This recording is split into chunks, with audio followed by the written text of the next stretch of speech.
What happened to me during that period is I came to the conclusion that the dominant never cede power willingly. I came to the unfortunate discovery that the only way to wrest the power you want is to wrest it, that you cannot persuade. You cannot. It's a repudiation of the Mahatma Gandhi view, but if you want to break the laws against miscegenation and racial separation, you've got to do sit-ins, break the law, you've got to storm the Bastille. If you want to promote the cause of feminism, you've got to burn bras and capture the giant's attention somehow. I came to the conclusion that those who hold power hold it very closely and are never willing to share it. Well, I have to remember that the black people had gone through 200 years of slavery and 100 years of oppression following the Civil War. And the relationship between black people and the police is very special because black people saw the police, and to this day many of them see the police as the oppressors, as the enforcers of the white man's law. And yet in places like Harlem and I'm sure in other cities where there were some black police officers and there was an accepted way of life. And incidentally, there was black middle class in many of those places today, which we don't have, unfortunately, and that's a reason for some of the deterioration in our inner cities now, that because black middle class people have been able to move to the suburbs, leadership people aren't there. But back then, there was great tension, and now a Supreme Court decision saying it's changing. You're going to be a full American, and leaders rising like Martin Luther King and others saying freedom, and now people wanted to get on with it. But the police were the ones who were saying, tomorrow, yes, everything can't change overnight. That was their job. They were, and whatever the elected officials decided, whatever the school principal decided, whatever an employer decided, whatever a union decided, if that generated protest or attention, who had to be there in the middle? The police. And there came a time in the 60s when police officers became very frustrated with this. Day after day, we're out there. People are blocking highways, blocking the traffic to protest something or another. And people are picketing in front of an office building. Some company official is calling and screaming, "Get them out of here, lock them up." And you're in the middle. People had a right to protest, a right to free speech. There were rules. You couldn't lock them all up. But many of these powerful people had had their way until now, and as things began to change, the police were there to maintain order. Police power is always incredibly dangerous, and that a realistic media always watches and observes policemen and always tries to restrain policemen from unjust actions against citizens and any interference that's illegitimate with the ordinary person. Now, the ordinary person also is aware that policemen can abuse this authority. What was one of the shocking things of the 1960s, that we had this incredibly dumb generation of people that were shocked that policemen abuse authority. Any kid who grew up on the side streets of Chicago knew from the time they were 3 years old that policemen can abuse authority. What amazed me was kids from suburbs who apparently grew up with this idea of officer friendly and all that kind of stuff, didn't know that he or she who has authority to arrest you, has authority to deprive you of your liberty, can abuse that authority. Don't be shocked by that. Make sure it doesn't happen, that there isn't any abuse of citizens' rights. But don't think that you never heard of it. Police agencies all throughout history can abuse their authority. What is dumb is to have a generation of intellectuals and media people who are amazed at that. It could happen today if you wanted to go out and you could have fights with policemen at any time. White American males are not demonstrating in the streets, throwing themselves in front of trains, or demonstrating for any call, marching on Washington, or organizing sit-ins, or attacking the Bastille. Why not? Well, because they have a lot of power and continue to control it. So the powerless have to wrest that power somehow. So one of the non-events of the 60s and 70s and 80s was that white males who were still firmly in control throughout were not demonstrating, were saying nothing. I mean, you don't hear anything. You talk about the hippies and the kids and the blacks and the Hispanics and the pacifists, but you don't talk. What about the huge demonstration where 3 million white males marched on Washington and closed down the government in order to secure equal rights on the abortion question? Never happened. Why not?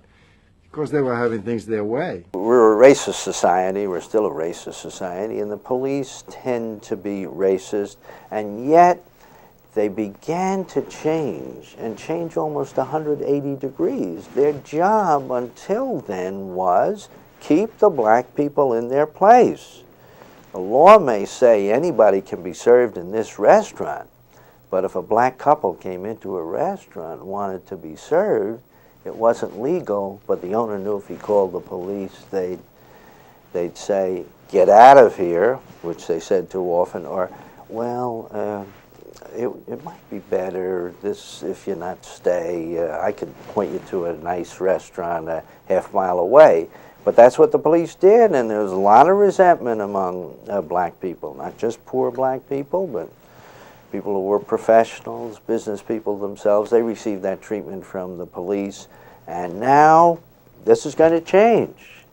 And not every police officer was ready to have it change. They're human. They were brought up this way in police work, and they were resentful, and there was a lot of racism. Now we began to recruit more black police officers, more Hispanic officers, and we began to recruit women officers, all of which have been very good.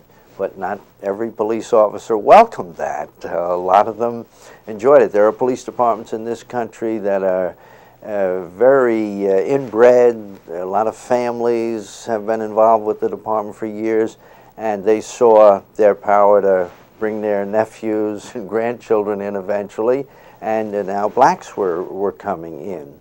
And because black people were getting the vote and becoming a political influence, you heard from elected officials on these things too. So it was a period of great change. Did it change the police department? Oh yes, the police deserve much more credit than is given to them for how effectively they have kept the peace through a lot of this change.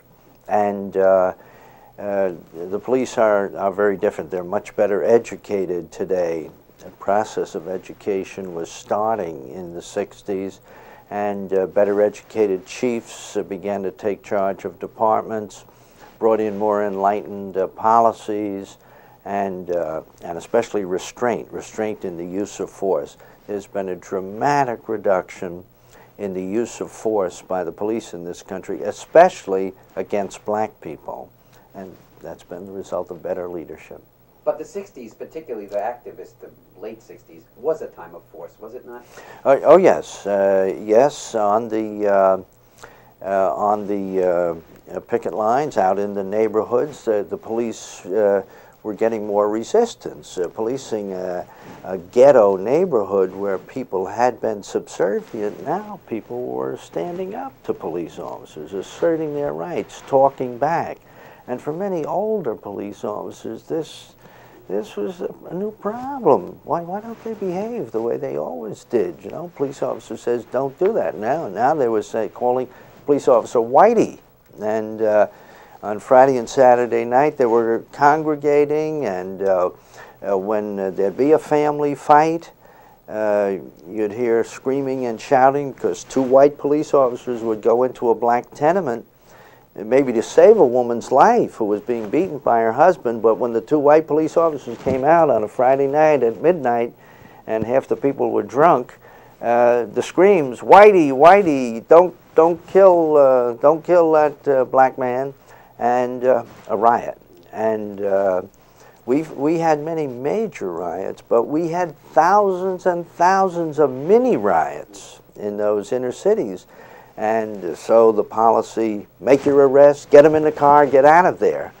Well, that was new. 10 years before, that would have been laughed at. Get out of there. We're the police. We're the law. They will obey us. And now, make your collar, get them in the car, get out before a riot starts during the long, hot summers of the 60s. Well, 1968 was the pivotal year, not just of the decade, but maybe of the century for America. It was a real turning point. You have Martin Luther King and Robert Kennedy assassinated. You have the Commission on Violence, the Columbia bust, Kent State, Chicago police riot, Hubert Humphrey, Richard Nixon.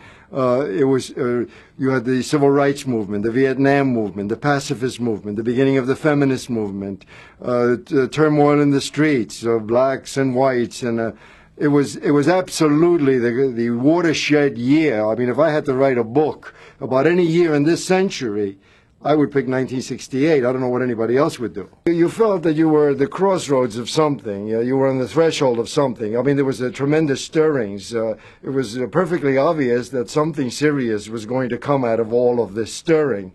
We had been through the somnolent 50s with Eisenhower, and we were all asleep and making money and having a wonderful time and sort of moping around. And then in the 60s, it was a self-indulgent time. It was as if America was suddenly able to indulge its instincts. But these instincts, Haight-Ashbury, drugs, Woodstock, civil rights movements, black riots, Furman in the streets, So you knew that the America was at a crossroads, and in fact it was.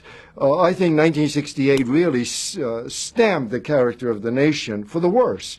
And the key event was the election of Richard Nixon, and the beginnings of a society that, in my opinion, grew increasingly weak and corrupt, self-absorbed, self-indulgent, hedonistic, screw the blacks, screw the excluded, the creation of an underclass, the creation of an overclass, a simplistic view of the world, us and them, black and white, north, south, the evil empire and all of that nonsense.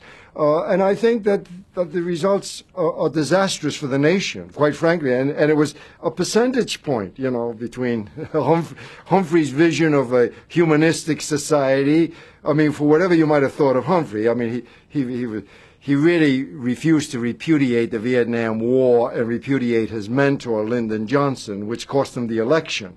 But his view of the world was to share, to worry about the poor, altruism, concern. And he represents a vision. We were amazed that the networks, for example, came to Chicago filled with this kind of animosity. So in the weeks prior to the Democratic Convention, the national and local news media did everything possible to hype the situation. Day after day, I would receive phone calls from media people saying, please, may we come over and televise your shooting range. We'd like to show Chicago policemen with pistols firing. I said, no, we're not going to do that right now. We got other things. They're not even down on the range right now. One day, a salesman parked an armored vehicle in the alley behind police headquarters, and the media went into ecstasy. He had called the stations and said the Chicago police were going to buy this armored vehicle. The assignment editors really, it was one of the great emotional highs of their lives. They thought, oh my God, these fools are buying an armored vehicle. Television cameras descended, and they were crushed to learn that the goofball who made the phone call, it was his own truck. He had nothing to do with anything. The Chicago police weren't going to buy any armored vehicles. Day after day after day, the national media said that there was only one exit route out to the convention, and it had to go through a black ghetto, and there was going to be danger to all of the delegates. The national media lusted for a conflict in Chicago. I reluctantly came to the conclusion, and I have to say really reluctantly, because I had really believed always in the collegial, meditative, discussive experiment. I really believed that that, and I do believe in a democracy totally. I mean, I do believe that change is possible. But I also believe that property rights are sacred, that the power of the dominant class is not easily shared. And I came to reluctantly accept the observations of Mao Zedong that more or less permanent revolution is needed in order to secure effective social change. It's a horrible thing for a police chief to say.